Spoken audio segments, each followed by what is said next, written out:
When the shot really has to be made in a, let's say, a run and gun situation, competition, informal or otherwise, a lot of times I still love a 1911. Billy, Billy, Billy, Billy, Billy, Billy. Oh, Billy. Don't let me down, Billy. I can hit with 1911s really good. And this one is a Smith & Wesson. I think the SKU number is 178011. It's not a performance center. It's a Pro Series. Great gun. Great 1911. They just hit so well. Their rounds limited, yes. This one's a steel-framed one. But for that philosophy of use, which I just introed with, competition, you know, whatever, where you're shooting for points, it makes sense. A heavier gun is actually helpful. Is it, however, a go-to-war handgun for me, for us, on this end of the camera? Probably not, and I've said that a lot before. It just isn't. It's for a lot of reasons. I mentioned one already. It is rounds limited. They are usually very heavy, around 40 to 42 ounces for a steel-framed one. They do have a single-action battery of arms. They're a dated design. They just are. I'm talking 1911s in general. For me, that's how I fall. So I won't strap one of these in a holster and say, yeah, I'm going to war with this thing. No. If I want the 45 ACP caliber, excuse me, or cartridge, then what I would probably do is nudge this out of the way. But for go-to-war purposes, when things get a little bit more serious, maybe a Glock 21. Here's a 4th gen. That's wearing a brass stacker cock ring on it, which I actually like. Cocking ring is the actual name. I know, I couldn't resist. It actually is like a slide pull. I think they renamed it to a slide pull. So there you go. So Glock 21 4th gen, really a good gun. I love them. This is ours, by the way, in 45 ACP. I tend to go with a 10mm if I'm going to that size, but a lot of dudes like the 45 ACP, right? I totally get it. But for GTW, dude, right here. Or, you've seen the title, Billy, Billy, Billy, Billy, Billy, Billy. See a 1911. Maybe, just maybe, this one gets pushed out a little bit, and we will integrate a new gun, which you guys know I love this series of pistols, the Walther PPQ series. Oh, daddy like. And this is going to be kind of a mini review, not a full-on review of the PPQ 45. A totally valid and excellent option to not just the Glock, but maybe the XDM 45, the FNX, the FNP 45, all of which are good guns. And I've shot all of them, I wouldn't say a lot, but a fair amount to know them. Yeah, dude, the PPQ 45 is pretty excellent. In here we'll find similar PPQ features which endeared me to the design. What I do my first review of this gun, what, like 3-4 years ago? Sorry, I got coughs coming on. Whatever it was, I called this the sniper's pistol. Here's the first edition PPQ. Oh, I love it. Threaded. Night sights. Oh, God, I love this gun. Such a cool gun. So it's an upsized version of that to just handle the 45 ACP. So super quick, going through the features of which I love. First and foremost, it's got to go to the grip, which the P99 series has as well. And the PPQ series is just as good. What a great grip this is. And I may do another bracketed review on another Walther pistol. We may visit this a little bit more in detail. But interchangeable back straps. And probably, at least for me, the most perfect grip that I found in a pistol. And there are some really good ones. I love the VP9. I can deal with a Glock. I don't think it's ideal by any means, the grip angle, but I've just learned to adapt to them, and they work. I shoot good with Glocks. But the PPQs, you know, it's a glove fit, man. It's just beautiful. I know a lot of people who would agree with that. And the 45 version versus the 9, let's take a look. It's the same. I mean, you're getting that same grip, which is to say, excellent. And that'll take as a quick mini discussion of firepower. You're still getting 12 rounds of 45 ACP. which is a big old fat cartridge, and yet they've been able to integrate it into a slender PPQ style grip.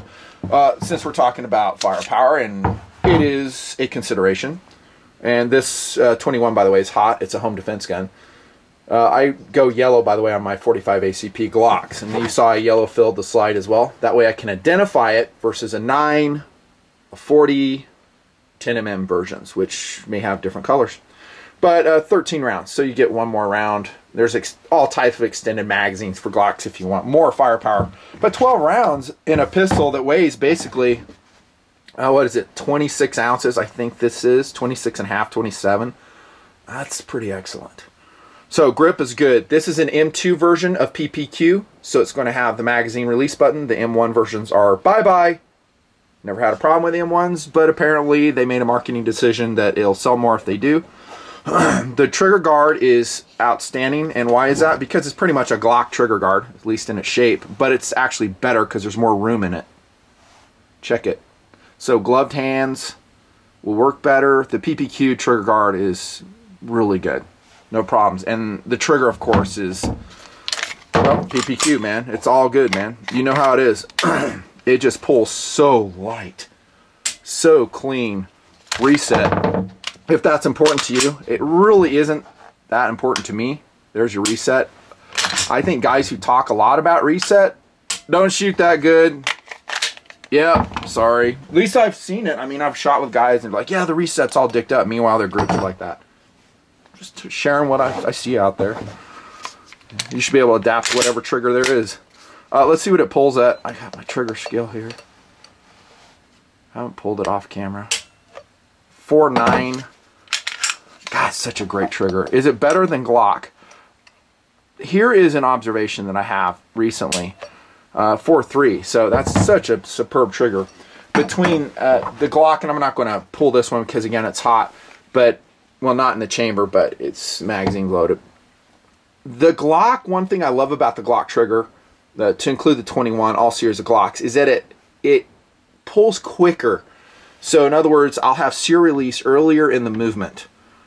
And depending what you do with your trigger, always put 3.5 pound connectors in it. It's a little bit better. I wouldn't say it's like, oh, night and day. The PPQ has a little bit more movement, which I don't mind at all. You can see the movement right here. And then it'll break. It seems like a little bit more rearward. But as far as the pull itself, how it breaks, perhaps even the reset, PPQ dominates. In my way of thinking, the PPQ, including the PPQ 45, is really excellent and probably dangerous competition to the Glock. And what do I mean by that? Well, if you're talking to me and you go, hey, I have money, which would I buy? I just might send you to go buy a PPQ. What I really think you should do is shoot both. Shoot them both and say, yeah, this one works for me a little bit better. I think for most shooters, the PPQ 45 would be a preferred gun. If you want to go with a 45 ACP, and there's still a lot of people that go, hey, I'm never shooting a 9, I'm not shooting a 40. I don't know if they've considered 10mm. They should if they haven't, because that, again, is my overall favorite handgun cartridge for defensive use if SAWC permits. Go shoot the guns as follows. The PPQ 45, the Glock 21. There's a lot of ranges that will rent these out for you. And then also maybe integrate, and this is kind of getting away from polymer frame, but maybe a SIG P227, which is a Hall of Fame go-to-war pistol here. Oh, Billy. Yeah, like that. Go shoot an XDM, and maybe an FNX or an older FNP 45, and see which one you like best. But and another thing ergonomically, which I love about the PPQ 45, is although it sits higher than the 9 version, it still has a relatively low bore axis.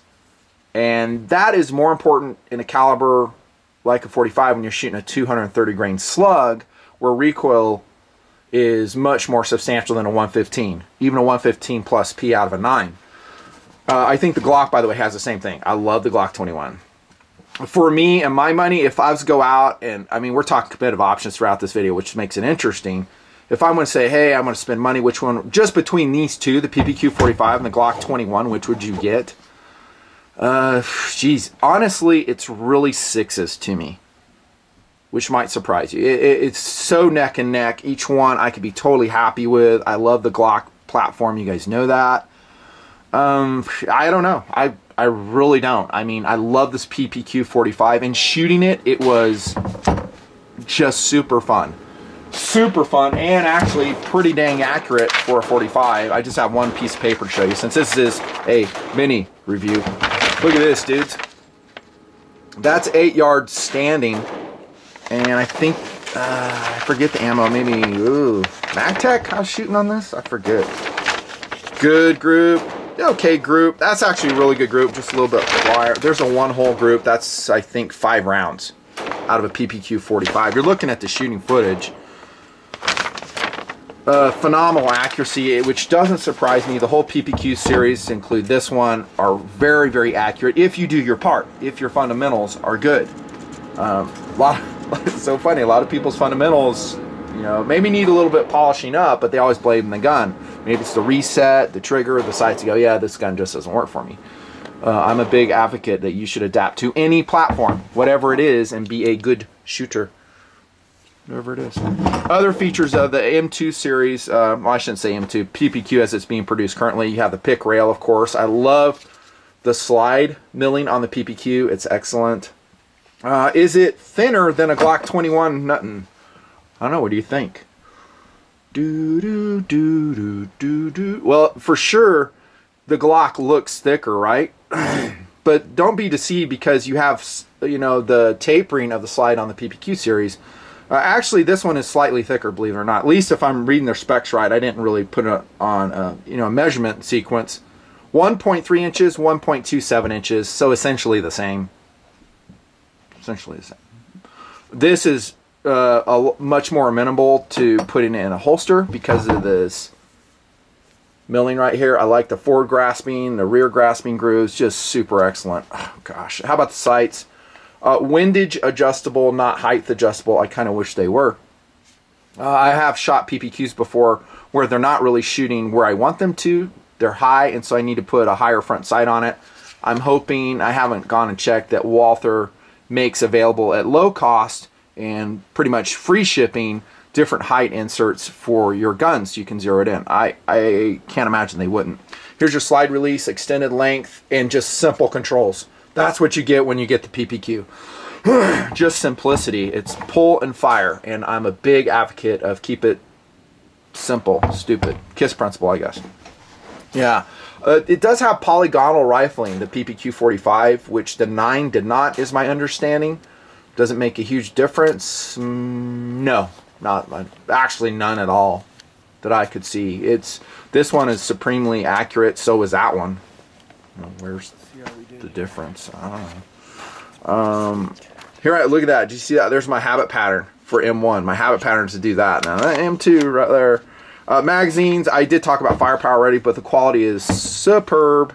Made in Italy. We've seen the quality before a lot. And as far as the PPQ 45, other options, I think, I'm sorry I didn't check, but you'd have to go with the factory options. There may be some others available as time comes out. I don't think they're outlandishly priced, so I'd probably just stick with factory. Are there some extended options out there, or will there be? Perhaps. Perhaps. Tenifer coating, by the way, on all these PPQs right now, which is good. They have steel guide rods in this one. Well, I guess I'll strip this thing to show you. Same as we've seen before. There's your guide rods on the polymer frame of the PPQ 45. You know, about like a Glock. I love Glocks, man. I ain't going to come to this review and go, oh man, PPQ 45 is it. Glock sucks. Saying that. I like XDMs too, though. I think the XDM 45 is excellent as well. I love XDMs, man. They're cool. I should say FNP, FNX 45s. I'm not a big fan of them. They're a bigger platform than this. They kind of remind me of the big old H&K pistols. I don't like a huge 45 polymer pistol. I want to keep it as small and close to form factor as I can to the 9, which, as you can see, Walther has done. 9, 45. Very similar, these two guns. Very similar. This is an M1 and M2, but I'm talking about form factor. Form factor. I like it. Yeah, shoot all, you know, whichever ones you want to get your hands on, and or if your buddy has them, shoot it. Yeah, see which one you like. One thing I will say, let's bring the Glock 21 back into the conversation, that all Glocks have, yeah, even over the outstanding Walther PPQ series, is accessorizing. 1177. You know this. You can do anything you want with a Glock. You can change trigger, heck, you can change the frame. There's stippling companies and jobs, and I've seen people spend insane amounts on one Glock pistol, which I think is kind of a fool's errand for me, because I don't think it enhances the shootability for me. I can shoot a, you know, box stock Glock as good as I can a customized one. I think most shooters who have some rounds behind them will be the same. But for second cool, guys want to do it, I say go on, man. But you got sight modifications, all types of magazine modifications. The PPQ 45 will have less of that. Okay, we'll take P99 sights, so, and I think there are PPQ sights dedicated that have come out, which you can outfit. You could look into that. But the Glock will win as far as that goes. But overall, I would say the PPQ 45 is a complete win if you like that caliber. Now, does it, you know, rise to the Billy level? Yeah, it does actually. I mean, I was introing with, hey, you know, when rounds really got to go on target, I'll use a 1911. This is the same. This is the same. I mean, I can shoot this as good as I can that. There's just something about the 1911. It's so slim, you know, in the philosophy of use of competition that I like. And the weight is nice. I mean, this weighs what, twice as much as this one? Well, not that much, but a third more. That settles the shot down. This you're going to have to concentrate a little bit more, although when it's, you know, stoked full of rounds, it's not a lightweight. I mean, the 45 ACP is a little bit heavy. Other philosophies of use, home defense, you know it. Go to war pistol, absolutely. I think a downside, and it remains this way for both 45 ACP and, for, to be honest, 10mm, for me, is the amount of rounds you can carry for the same weight is very diminished. And I would look probably to 9mm for that philosophy of use. But for home defense or where your system can take it, ooh, PPQ 45. Loving it. Billy.